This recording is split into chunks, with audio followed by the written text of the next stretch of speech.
in all of these different fields. We've had excellent talks already to kickstart this series from the likes of Zana Bushina, who spoke about worker-centric AI. We then had Anna Kawakami, who shared thoughts around designing positive AI futures for socially complex work with and for workers. Aditya Baguka then spoke about visual tools for understanding AI's impact, and Harmanpreet Kaur spoke about cognitive scaffolding in the age of AI. We then had JC Rees-Antis, who discussed HCI and this transformative age of AI, Nadine Schickler, who presented the trustworthiness assessment model, and most recently, we also had the likes of Hua Shen, who spoke about bidirectional human-AI alignment. If there's any one of these talks you've missed, we will make these available for consumption on the webpage. And today, it's my absolute pleasure to welcome the wonderful Agathe Balin, who will talk about connecting empirical insights on AI development and use to AI governance. Now, Agathe is a postdoctoral researcher at Microsoft Research, New York. And before this, she was not too far away from where we're situated right now. She obtained her PhD in computer science within the HCI space from TU Delft and spent a few months as a visiting researcher at ServiceNow and the University of Trento in Italy. As a postdoctoral researcher at the Programmable Infrastructure Group at the TPM faculty, Agathe also spent a very fruitful stint. Relying on in-depth qualitative inquiries and the production and deployment of environments of machine learning systems, Agathe analyzes machine learning using a social, organizational, and political economical lens that remains informed by the technical realities of production. Her research focuses on uncovering the harms that deploying machine learning systems into society can raise, understanding both their causes as well as trying to envision their remedies. She's particularly interested in characterizing machine learning supply chains and in developing practical tools and policy solutions to support machine learning practitioners. Her research has been published at a number of top conferences, and she has a CV that boasts of a number of Best Paper awards and other recognitions. So without further ado, allow me to introduce you to Agathe Balin. Agathe, thanks for joining us, and please take it away. Yeah, thanks for the introduction, and hi, everyone. I can't necessarily see everyone, but if there are any questions, don't hesitate to interrupt me during the presentation as well. So today I want to talk about the connection between human-computer interaction and policymaking. And I want to argue that AI policy often relies on assumptions about how AI is built and or used. And HCI is uniquely positioned to test, refine, and potentially correct as well those assumptions with more grounded evidence that policy might not have had before. This argument that I want to make and the research projects I want to discuss are sitting at the intersection of three research communities. Responsible AI, which is a field that studies what values AI should adhere to, and what organizational machinery and tools can serve to translate these values into design and deployment decisions. Of course, the second field is HCI, which brings empirical evidence about practices and which also brings tools to help these practices. And policy, which in my talk is taken very broadly, which it includes external regulations, standards, oversight, but also internal governance programs. And so I would argue that nowadays AI policies are really rapidly evolving. We have AI regulations in various countries that are being established, if not regulations, also guidance frameworks, codes of practice, and perhaps soon AI standards as well. And within industry, principles are also spreading quickly. So I think it's urgent time to make sure that all these policies are based on observed practices and not just assumptions of these practices. And so that's why I think HCI is uniquely positioned to connect responsible AI and AI policies. So in the talk, I want to start by briefly discussing my research ideas along these lines, what I think could be an interesting research program. And I want to rely on some of my prior work and other prior works that have studied development practices for AI. And then I want to enter in more detail into two projects, an ongoing project, which is a literature survey around these empirical studies and show how the insights from these studies are connecting to AI policies and regulations. And then I want to present a last work, which is on this time not development practices, but usage practices, and again show how HCI can contribute to policy around this topic. So I think first I want to acknowledge it's not new that HCI can contribute to policy. For decades now, there has been calls, for instance, in the KI community, there has been workshops. I'm showing some example on the screen that have been calling for more engagement between policy and HCI. There are also meta works. Again, I'm showing a few examples of papers coming from the KI conference that have been calling for more collaborations between HCI and policymakers, arguing that HCI can produce policy-relevant evidence and provide methodologically rigorous analysis of current practices. And I think what's a key point in all these works and calls is actually to also acknowledge that policy is not really outside of HCI, but it's really part of it. Especially now in the context of AI, we can see that practices that are being developed and driven often by HCI practitioners and researchers in industry. I'm thinking, for instance, of evaluation practices, documentation practices, various fairness and explainability toolkits. So are shaped by HCI practitioners and researchers, but they're also starting to shape how AI systems are governed in industry and later to shape as well regulations. So we really need to actually put a emphasis on all of these things that are starting to be developed and understand their connection to policy further. I also want to situate this connection between HCI and policy, AI policy, in other domains. I think there is a broader tradition in, for instance, sociology of law and empirical legal research to connect empirical inquiries and policies. So, for instance, in sociology of law, scholars have showed early on that laws do not operate simply as written rules. Instead, law is enacted, it's interpreted and negotiated through organizational practices.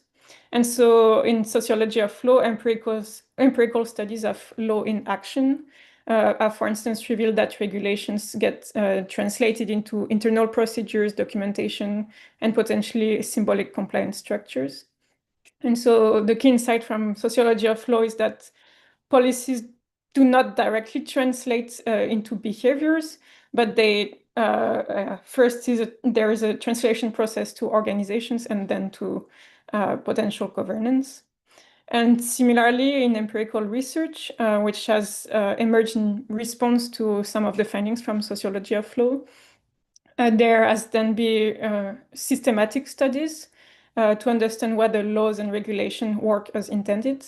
And these studies often rely on both qualitative and quantitative methods, and they examine how courts or regulators or organizations apply rules in practice and try and understand where rules are failing or have unintended effects.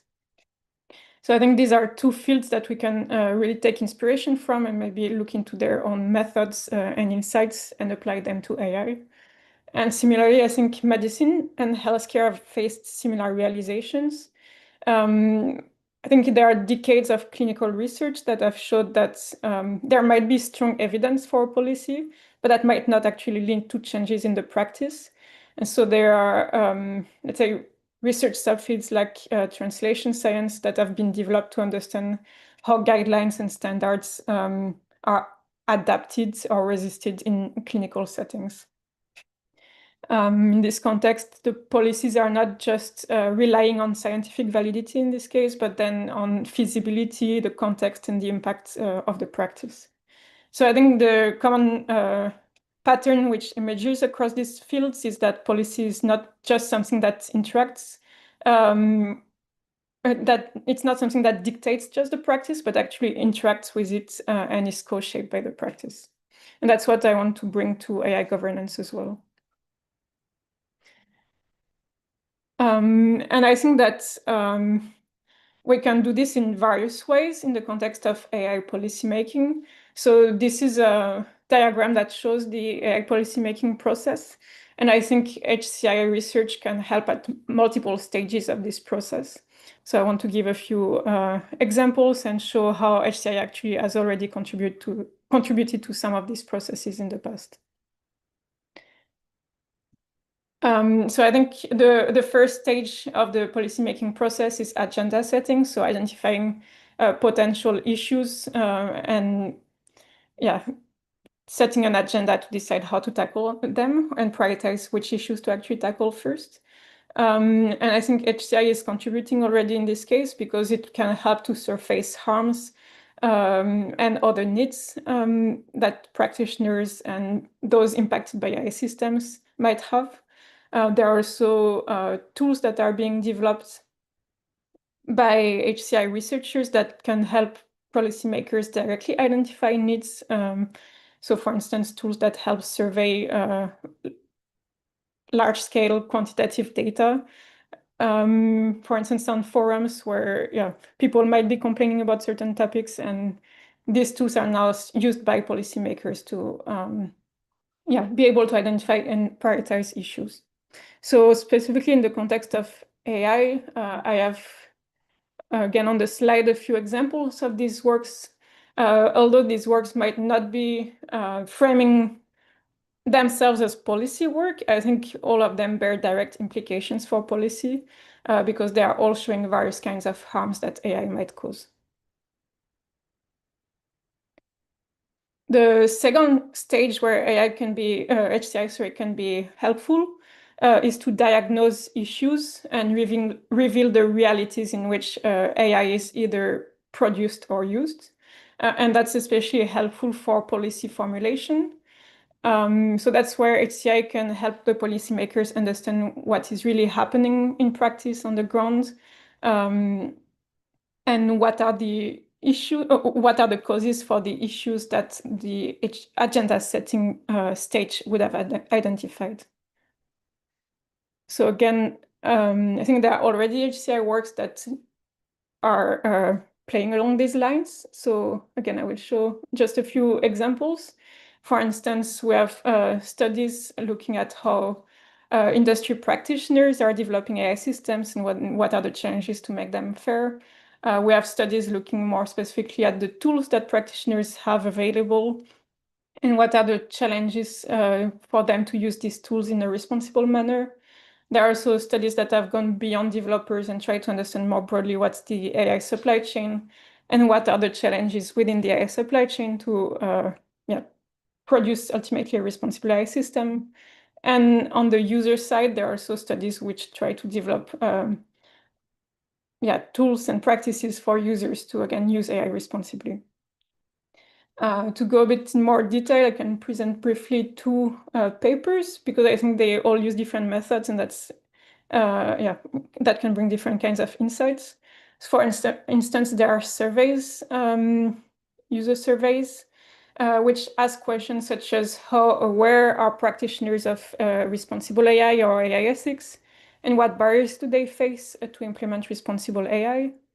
And it's quite interesting because these studies are consistently showing awareness is growing for these practitioners, but there are still barriers like time, incentives, organizational priorities. And that's very relevant to policy or regulation because, if regulation only assumes that awareness is enough, it's showing that actually we cannot solve responsible AI just with building more awareness. Different kind of method that is used in this HCI work is ethnographies. Ethnographic work goes deeper and asks how AI problems are formulated in everyday organizational settings. And again, this is done this time by often researchers embedded themselves in an organizational context, observing their own practices and the practices of others, and showing what are these practices? For instance, in this specific paper, the researchers were one of the first to show that questions about fairness or harm are shaped by negotiations, project goals, timelines, etc. And so they show that responsible AI is not just a technical layer that you add at the end of developing an algorithm, but it's embedded in organizational life. And so again, what's the policy relevance? Well, it shows that if regulation is only targeting more technical aspects of the AI lifecycle, it cannot necessarily enable actual responsible AI development. Then going back to the different stages of policymaking, I think the third stage where HCI can help policymakers is in actually developing governance solutions.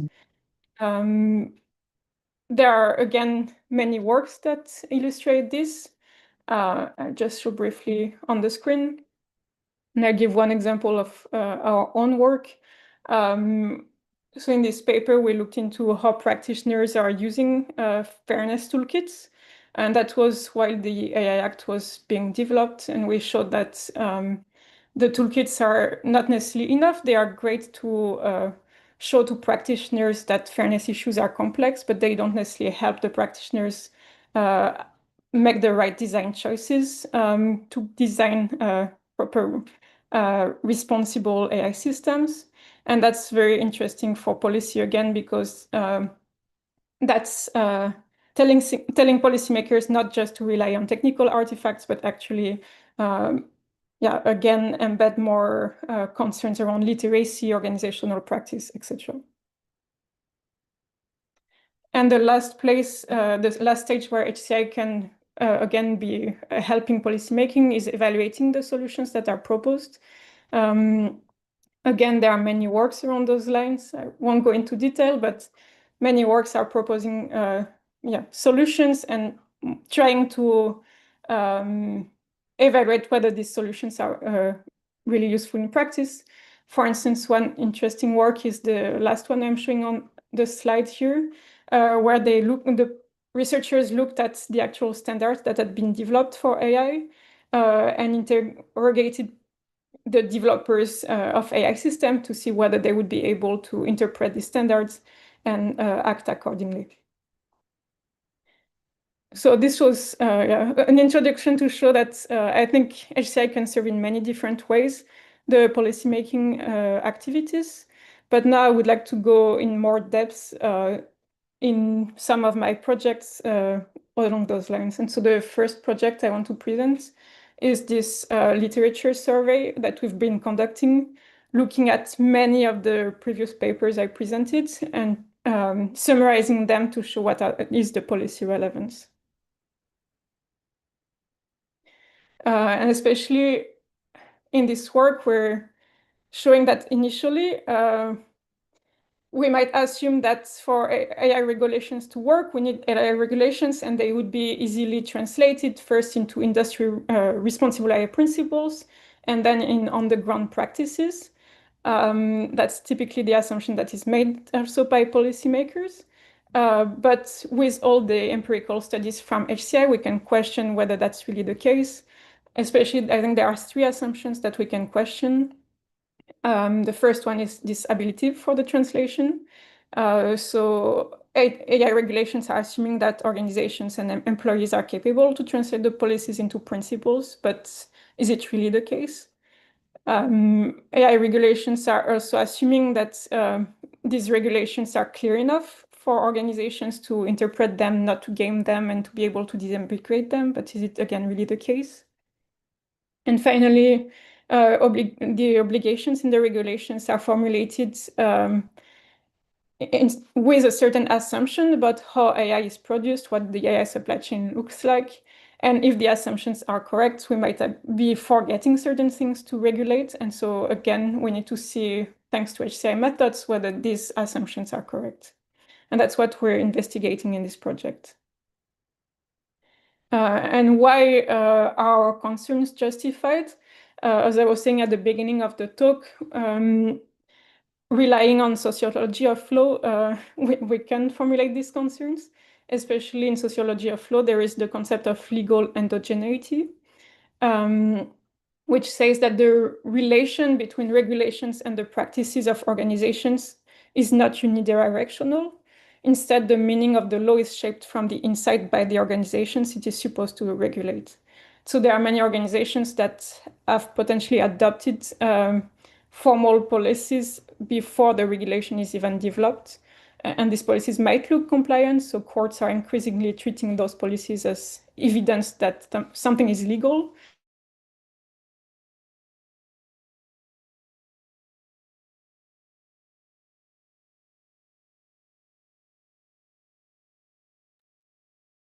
I think we may have lost Agat. Let's just give it a second to see if she'll jump back in. And we can hold that thought on the legal endogeneity as we wait.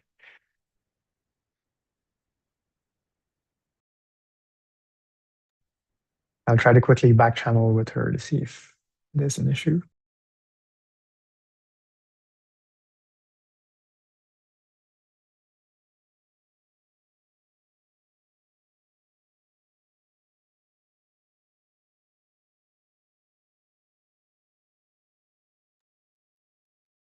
Looks like a drop in the connection in the Big Apple. New York, we have a problem. Yeah, did I lose you? It just... Yes, indeed. Yeah. So you were on the legal endogeneity discussion. Oh, okay. I continued presenting then without anyone there. Yeah, so I think I was just saying that legal endogeneity is a concept that has also been used not only for legal space in general, but also, for instance, specifically for privacy notions for information system, digital systems. And in our work, we want to see similarly whether this notion is applicable to AI policies. So questions of fairness, explainability, and not just privacy. And to do this, we surveyed all this empirical research about AI practices. They come from many different fields, not only HCI, but software engineering and fact communities, science and technology studies, medical studies, media studies, so many of them. And they are telling us not what responsible AI really should be, but how it is actually in practice. And so that's why it's interesting to understand how their insights actually can help policymakers. So concretely, we had 161 papers that we identified dating from 2018 to 25. And they are always real practitioners working in actual organizations. So not, for instance, we scoped out studies that are relying, for instance, on students who are learning about AI development, but really looked only at the current practitioners. And I'll go briefly through some of the findings. We had especially three main themes. The first one is the actual gaps in the practices.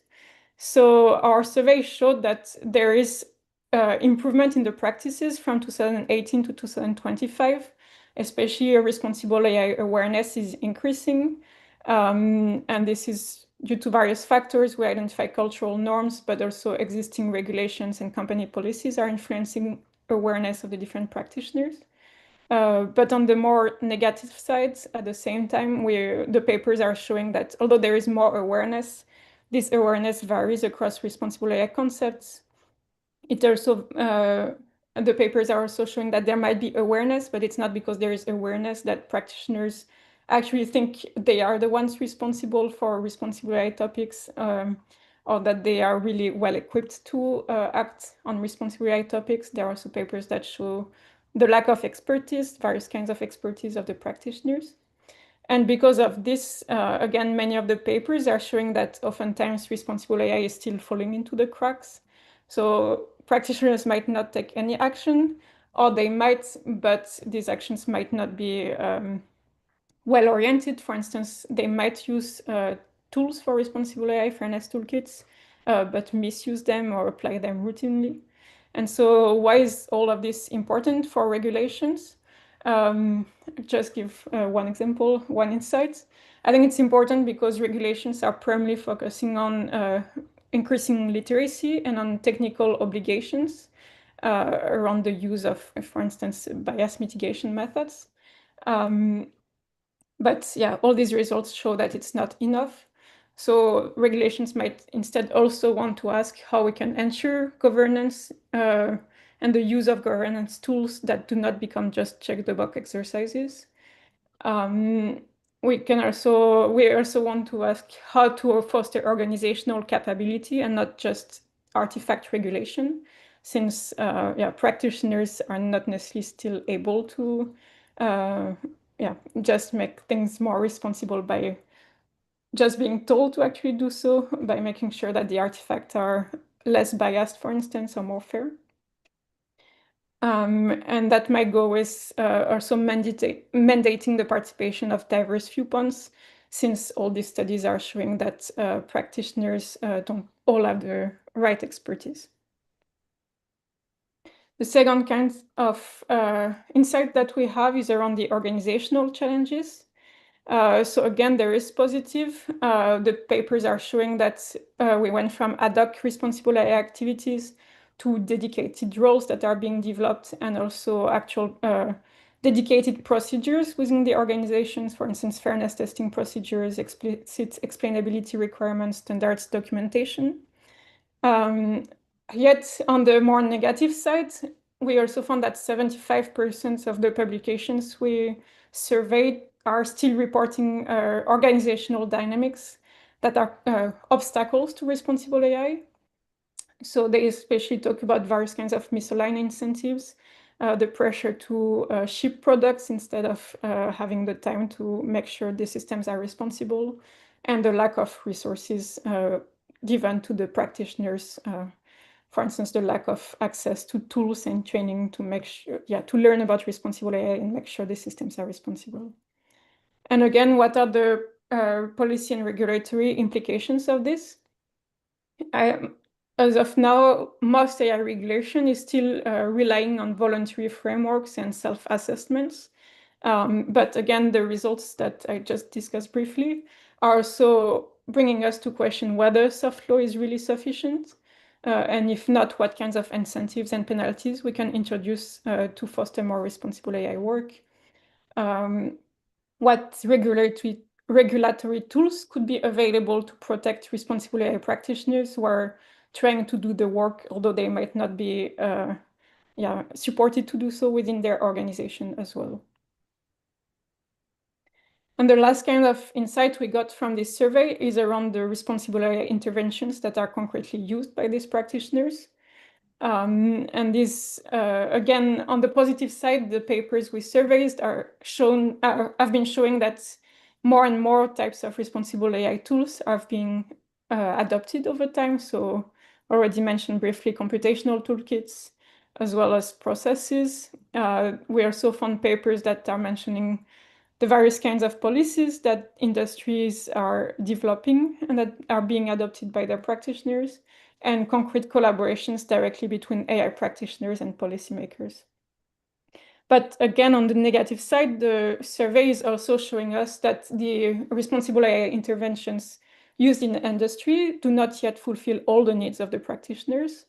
Many papers are reporting practitioners complaining that these interventions are often too abstract and they are not adapted to the needs of the different stakeholders in the AI supply chain. And they're also reporting that these interventions are not covering the entire AI pipeline or AI lifecycle, and that they are not supporting all kinds of AI use cases or applications of AI. And again, they are also not covering all the new developments, new AI technologies. For instance, there is still lack of responsible AI interventions specifically for generative AI, as you can imagine. And so again, what are the regulatory implications of this? I think most of the AI regulations we see are still abstract, and they rely on standards that do not yet exist, although they could be more concrete. And they often assume the existence of tools that are directly applicable. And so the empirical insights show that all these assumptions are not necessarily correct. And so we can ask for questions for policymakers in the future. So how to actually account for the lack of appropriate ready-to-use interventions. How can we make sure that the interventions that are proposed will be actionable, so less abstract, and that will cover all the potential use cases and stages of the AI lifecycle at the same time? And how can we make sure that regulations can be updated over time with new developments in terms of interventions and in terms of new AI technologies as well? So I think all these insights and these questions we asked to policymakers are coming from what we could find from HCI, but of course there are many more questions to be asked again in the future. So for instance, within the HCI papers themselves, there are limitations. We couldn't find papers that are covering certain applications of AI. Papers are also not covering all kinds of AI practitioners. They are still focused primarily on developers or UX practitioners, but less on the governance departments of the organizations. And we couldn't really find papers that are yet studying the impact of AI regulations and how regulations have been transforming the organizations that they are studying. And again, other recommendations for HCI researchers in this case, since the papers are also showing that we need more actionable tools within and across contexts. So it's not just a question for policymakers, but HCI researchers, how we can build these tools. And how can we develop organizational capacity beyond just technical tools that we are more used to develop? And potentially insights from legal endogeneity, privacy regulations, its successes and failures, but also the sociology of law more broadly and medicine could be useful here. So until now, I've been talking primarily about AI development practices, but I want to finish by also talking about AI use practices, because I think studies of AI use are also relevant to policymakers. And that's the work that we just had accepted at CAI, and we're now also in the progress of expanding. So yeah, so in this work, we're arguing that especially for generative AI systems, we need to understand better how these systems are being used in practice, because they are claimed to be general purpose. Yeah, and so if they are general purpose, the evaluations that we do make of them should be adapted, since prior systems and their evaluations rely on specific tasks that they should be doing. Since they are general purpose, we also don't necessarily know how they are used and so how they can impact society in general. So again, better understanding use could help us to better understand impact. And so that all these answers can then help develop proper governance tools and proper policies. And nowadays, what do we know about generative AI use? For now, maybe not a lot. So most that we know comes from benchmarks, system cards that report on benchmark capabilities, but capabilities are actually not directly used. They are potential use. And so, yeah, there's a knowledge gap still here about this. There are still some work that are starting to study actual use. So this is just an example of one paper that proposed a new privacy-preserving methods to study use by looking at actual logs of user interactions with generative AI. And that's a potential avenue to study use in this case. We can also better understand use by looking at other documents that are produced by generative AI providers. For instance, the marketing material.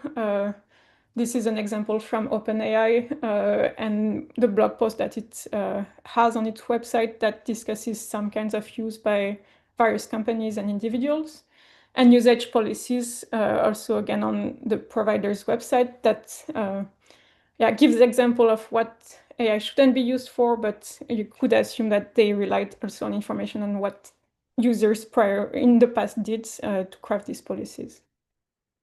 So as of now, what we know about use is pretty disparate, fragmented, and it lacks methodological rigor. I just mentioned, for instance, it's more about capabilities than use, benchmarks than use. And most of these sources don't report on what are their own methodologies.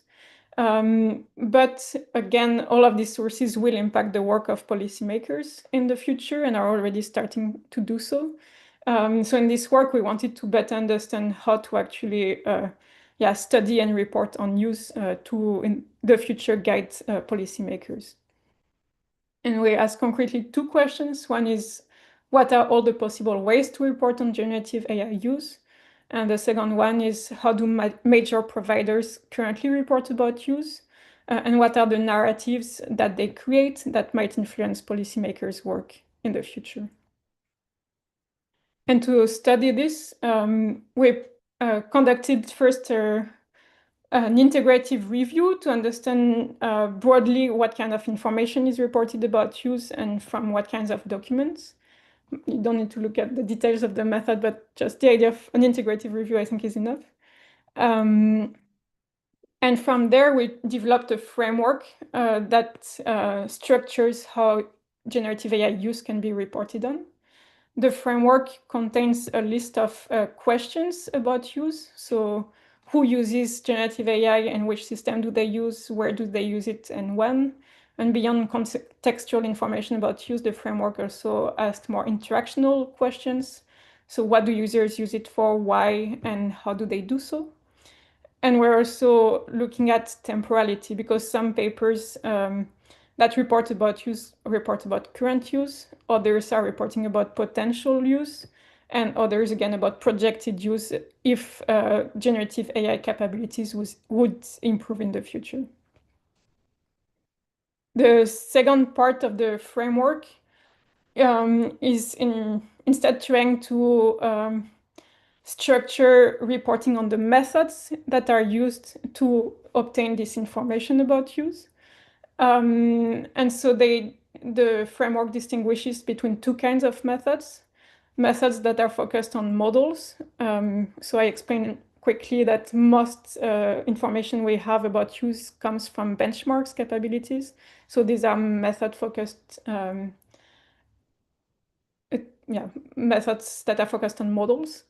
And instead, a few methods are focusing on really the interactions between the human, the user, and the model. And that's the second kind of methods.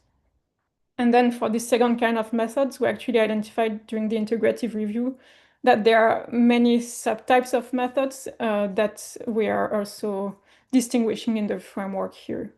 I'm not going to go into detail, but the idea is that some methods are based on real data from the field, while others are based on lab experiments.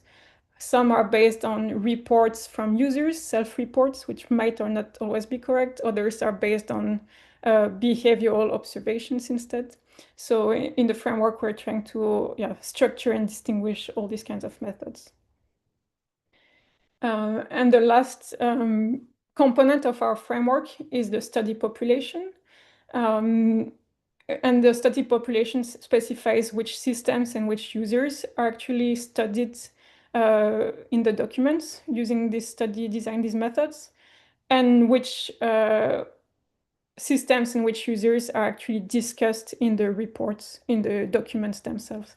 Because we also identified that sometimes there is a gap between the method that is used and the scope, the study population of this method, and what is reported in the document.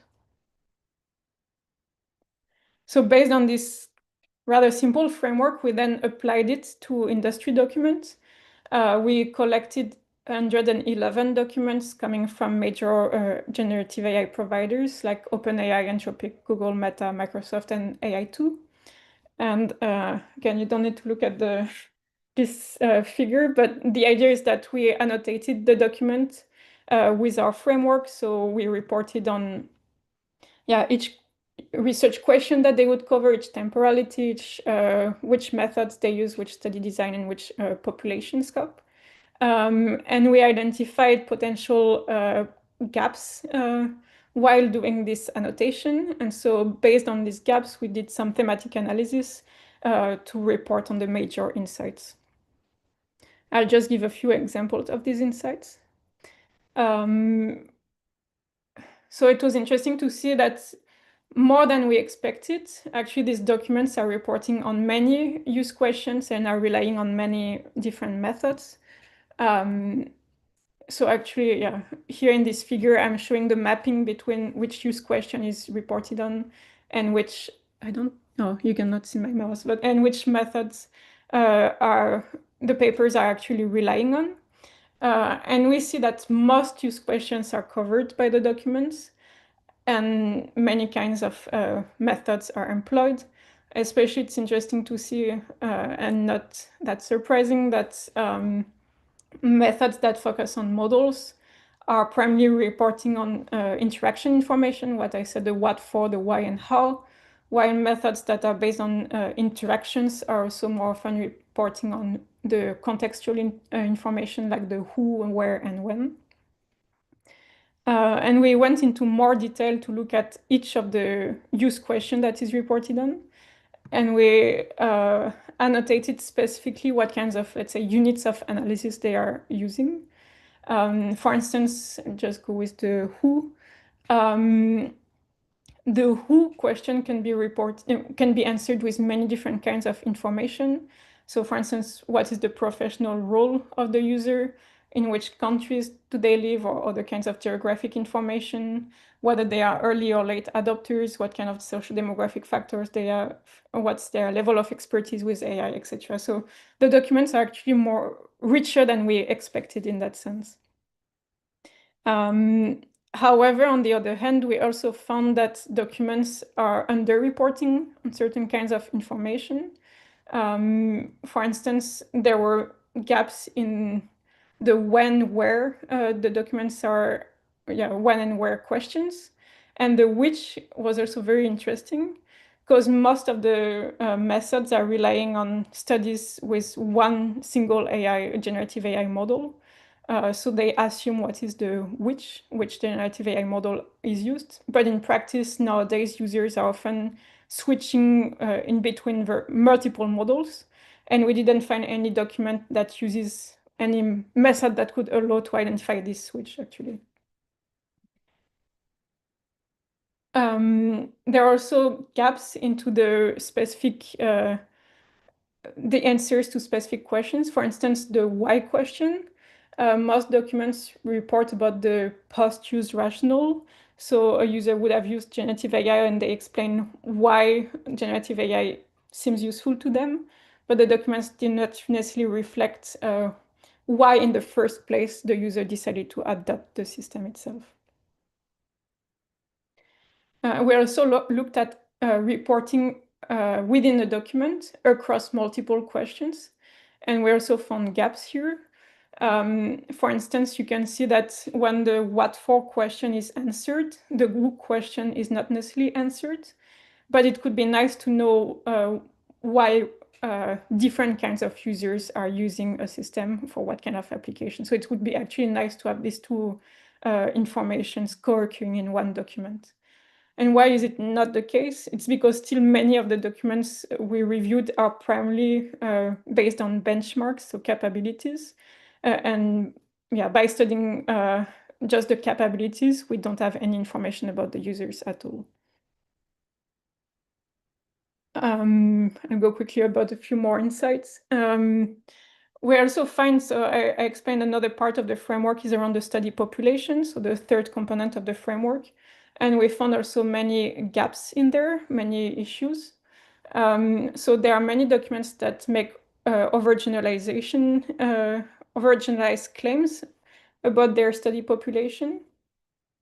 So for instance, the first quote here is showing one document that explains that use really differs across generative AI models that are used. But the second quote, which says, we identify four patterns by which students interact with AI, do not specify at all which Gen AI model is used. It's just talking about AI in general. But in the paper, I think this was a document from OpenAI. And so they studied specifically their models and the use of their models. So they are misrepresenting actual use. They are making a claim about any kind of AI system while they studied only one model. So that would be one example of gaps that our framework allowed us to identify. I see there isn't much time left, so I will go fast for the rest. But another kind of insight is that the statements that the documents are providing are also often very unclear. And it's often because documents are not reporting at all about their methods. So for instance, this first quote is saying chatbots such as GPT and ChatGPT are now serving millions of users. And the document does not specify where this information comes from, but actually searching further in the document and looking at who published this document, we actually realized this one was from Meta, I think. Or sorry, no, actually this one was still from OpenAI, but they were talking about how they are deploying their systems to millions of users. But we actually don't know whether these users are actually using the systems. It's just about deployment information. And the second quote, which says, from top tech companies to universities, people and organizations all over the world are using Llama to innovate, etc. So this document is from Meta in this case.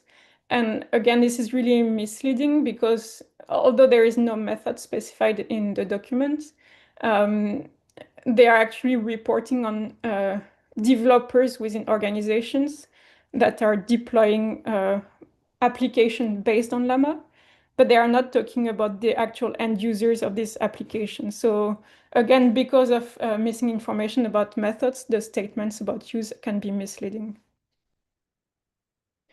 So what are implications of this study and this framework? For HCI researchers, we have many more details about information gaps and lack of appropriate methods to answer some of the use questions that we discuss.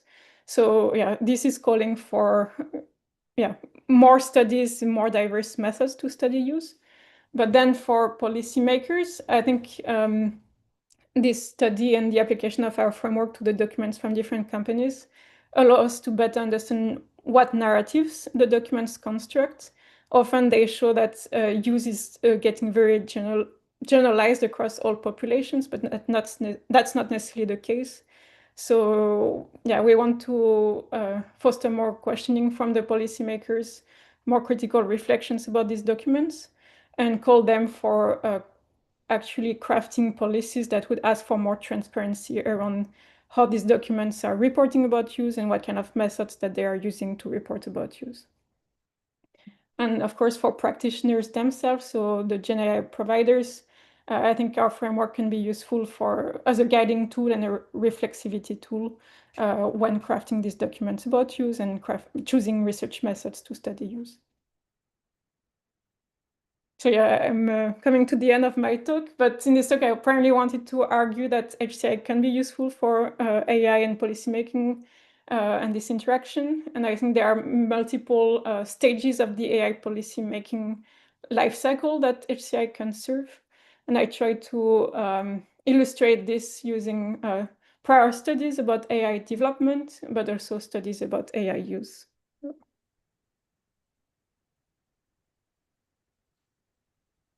Very nice. Yeah, thanks a lot, Agat. I think that was a really nice peek into some of the exciting work you've been doing. I will look around for questions from folks who've joined us. Feel free to unmute yourself and ask Agat a question while we still have her. We do have a few minutes on the clock. Yeah, go ahead, Leon. Great. Thanks.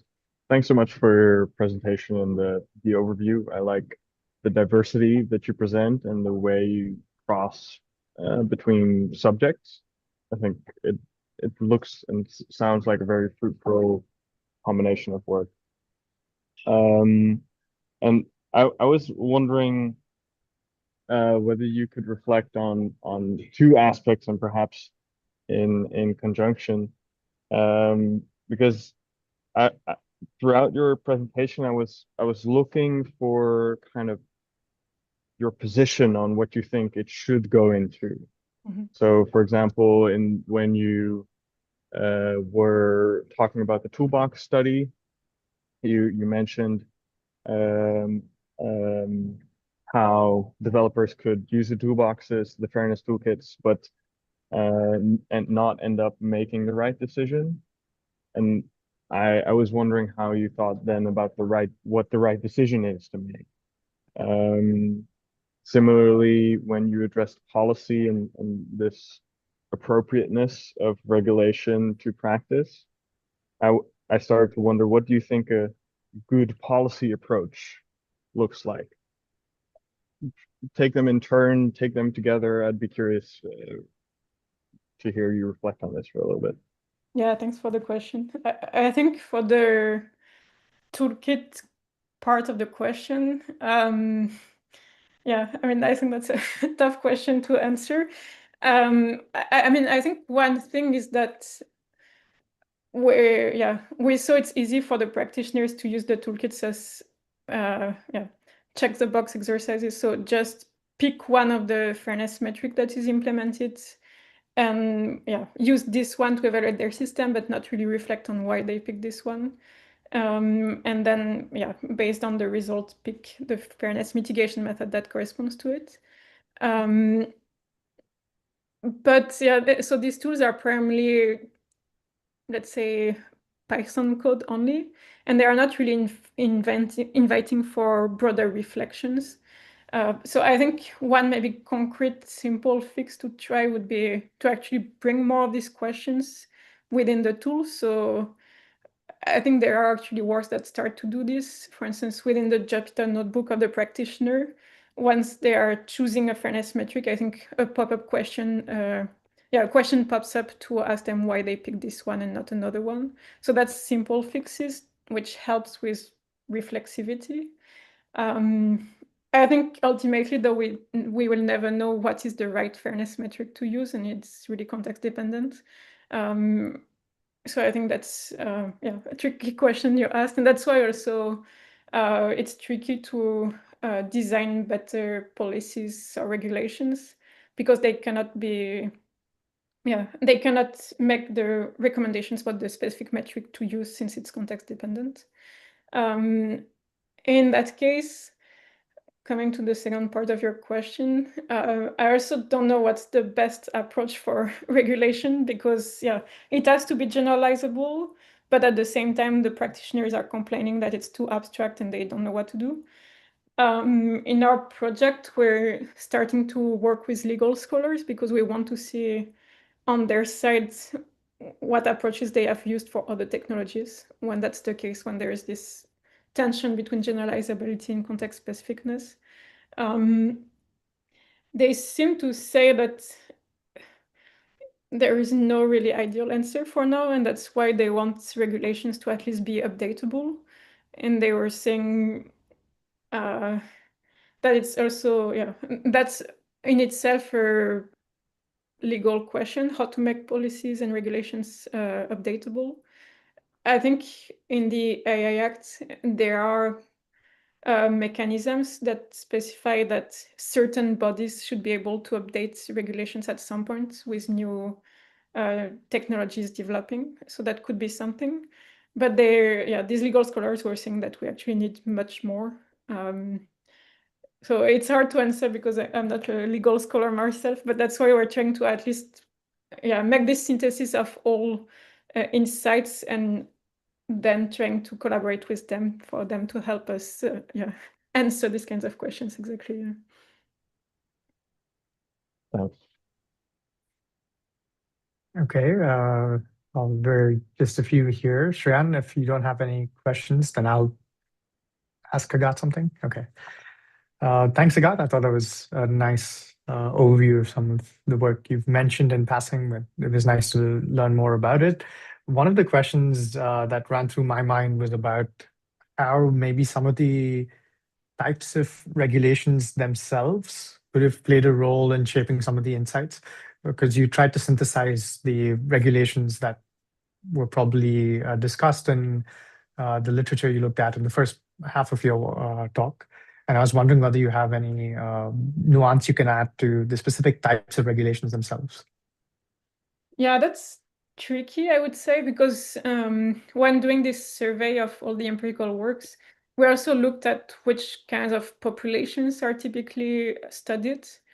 And there is definitely a skew towards primarily North America, mostly the US, and then Europe now more recently.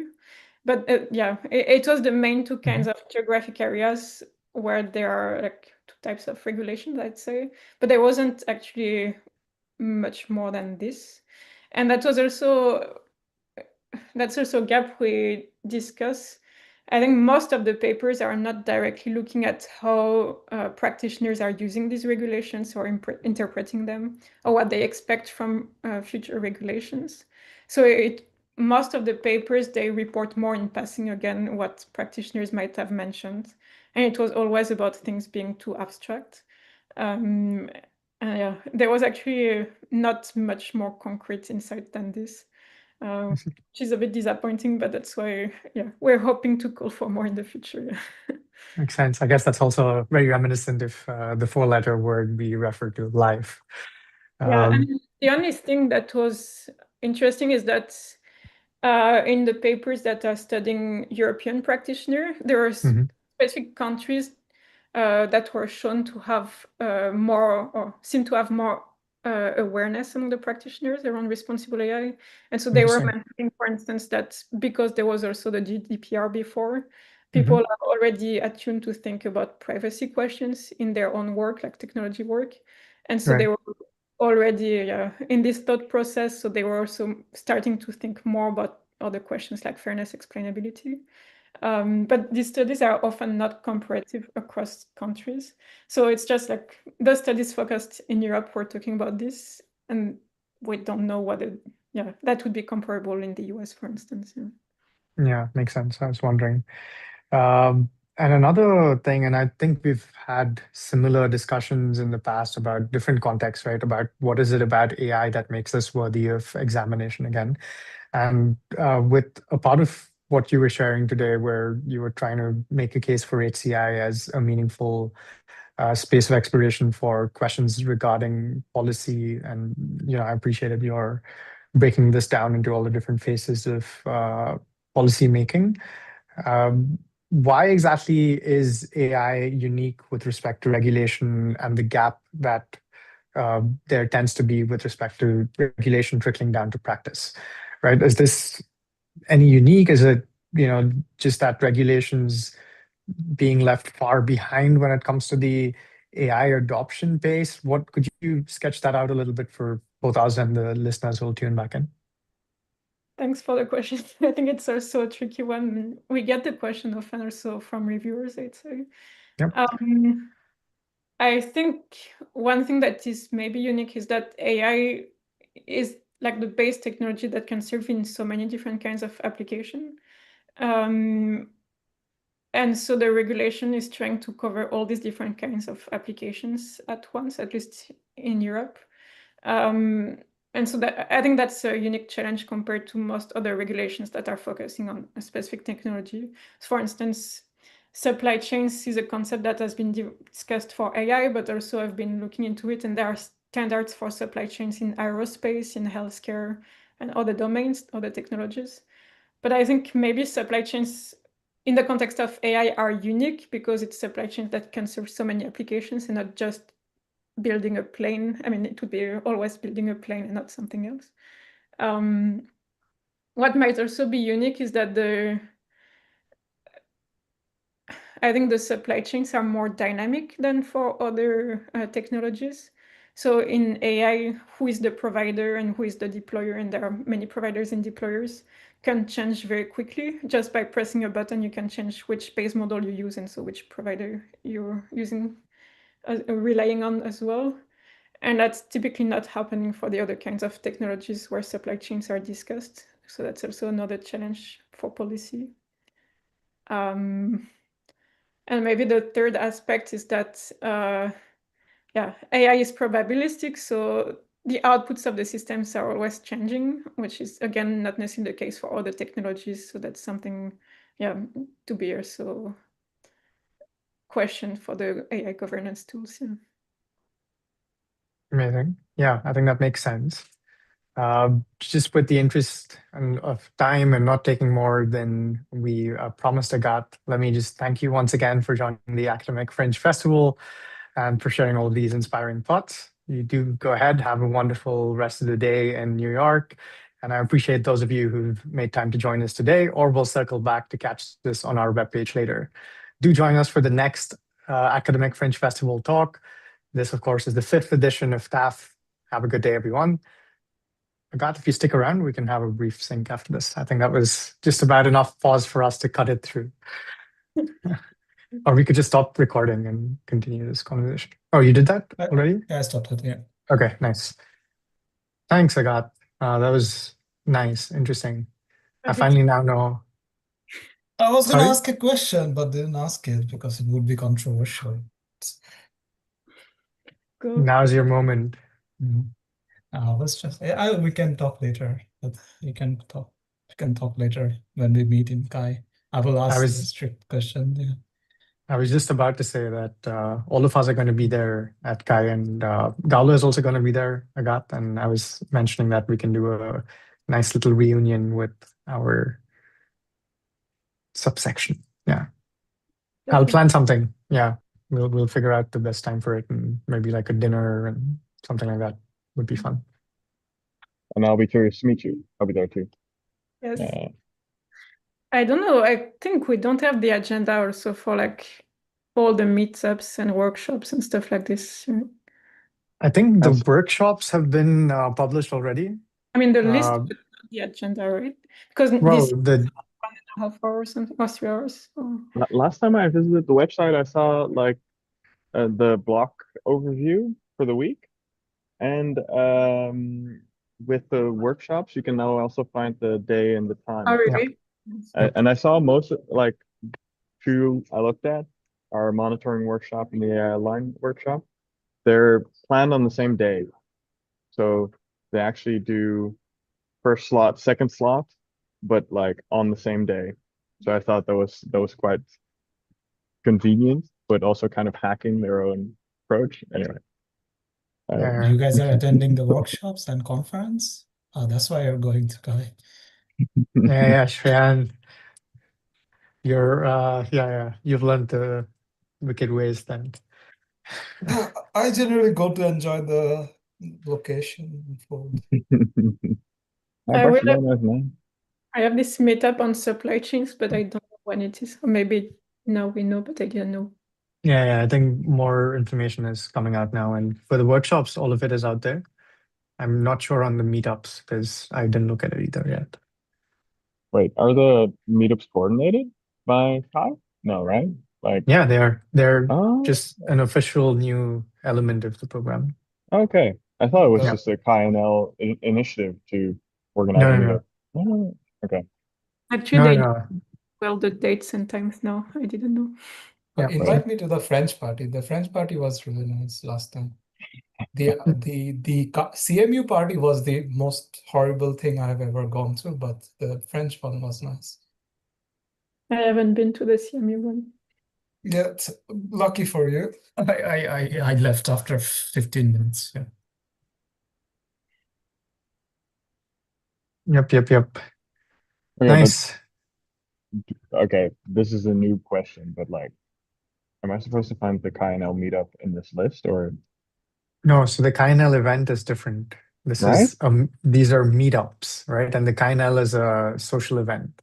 The social events, yeah, you'll get a hang of it once you're at Kai. But there's most countries that identify themselves as having a fair representation of HCI. They tend to throw certain events to either expose their universities or their community, what have you.